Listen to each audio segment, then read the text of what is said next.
മധ്യപ്രദേശിലെ ആദിവാസികളായ ഗോണ്ടുകളുടെ ഇടയിൽ ജീവിച്ച് ജീവിതം അവർക്ക് വേണ്ടി പോരാട്ടമാക്കി മാറ്റിയ ദയാബായിയെ അറിയാത്തവരായി ആരും ഉണ്ടാകില്ല. ഫെബ്രുവരി 22 ദയാബായി എന്ന മേഴ്സി മാത്യുവിന് ജന്മദിനം.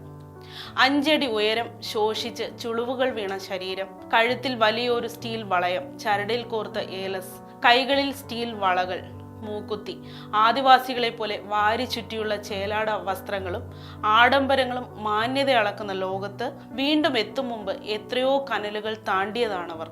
കേരളത്തിലെ ജനങ്ങളുടെ ആദരവ് പിടിച്ചുപറ്റാനുള്ള ഗ്ലാമർ ഈ സ്ത്രീക്ക് ഇല്ലാതെ പോയി എന്നതാണ് ഇവരുടെ പ്രത്യേകത.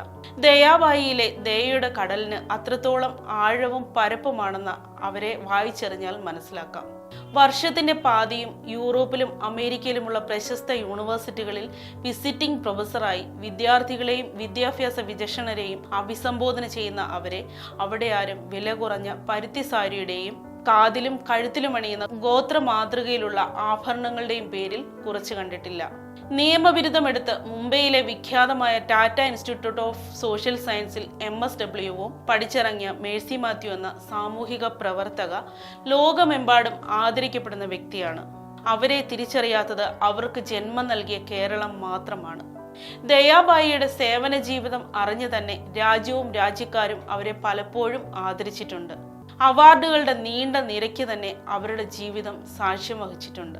ഈ സഹജീവി സ്നേഹിയെ അർഹമായ നിലയിൽ ആദരിക്കാനുള്ള പുരസ്കാരങ്ങൾ ഇനിയും കണ്ടുപിടിക്കേണ്ടിയിരിക്കുന്നു എന്ന് നിസ്സംശയം പറയാം. എണ്ണിയാൽ ഒടുങ്ങാത്തത്ര പോരാട്ടമാണ് അരനൂറ്റാണ്ട് കാലത്തെ ജീവിത സേവന പാതയിലൂടെ മേഴ്സി എന്ന ദയ നടത്തിയത്. ശബ്ദമില്ലാത്തവരുടെ ശബ്ദമായും വെളിച്ചമില്ലാത്തവരുടെ വിളക്കായും കൈയും കാലുമില്ലാത്ത ഇഴയുന്ന ജനതയുടെ കൈയായും കാലായും ഇന്നും ആ പെൺമഹിമ, അശരണരുടെ അമ്മ, സ്വാർത്ഥത മാത്രം ജീവിത അലങ്കാരമാക്കിയ നമുക്കിടയിൽ ജീവിച്ചു പോരുന്നു. എല്ലാം നേടിയെടുക്കാൻ ശ്രമിക്കുന്ന ഇന്നത്തെ തലമുറയ്ക്ക് പ്രചോദനമാണ് ഉള്ളതെല്ലാം ഇട്ടെറിഞ്ഞ് പാവങ്ങൾക്ക് വേണ്ടി ഇറങ്ങിത്തിരിച്ച ദയാബായി. കുടുംബത്തിന്റെയോ സമൂഹത്തിന്റെയോ തണലില്ലാതെ ഒറ്റയ്ക്ക് പൊരുതി വിജയിച്ച, മറ്റുള്ളവർക്കായി തണൽ വിരിയിച്ച ഒറ്റ മരമാണ് ദയാബായി. കൂടുതൽ ആളുകളെ ഉൾക്കൊള്ളാനായി ചില്ലകൾ നീട്ടിവിരിച്ച ഒറ്റ മരം. കാരുണ്യത്തിന്റെയും ധൈര്യത്തിന്റെയും പ്രതീകമായ ദയാബായിയെ തേടി ഒരുപാട് അംഗീകാരങ്ങൾ വന്നു. ദയ എന്ന വാക്കിന്റെ അർത്ഥം അന്വർത്ഥമാക്കിയ സാമൂഹിക പ്രവർത്തകയാണ് ദയാബായി.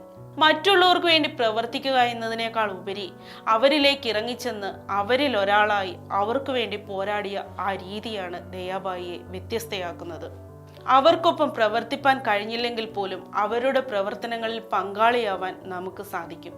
നിലവിളക്കായി എരിഞ്ഞില്ലെങ്കിലും വിളക്കിന് കത്താവുന്ന എണ്ണയായി മാറാൻ എല്ലാവർക്കും കഴിയട്ടെ.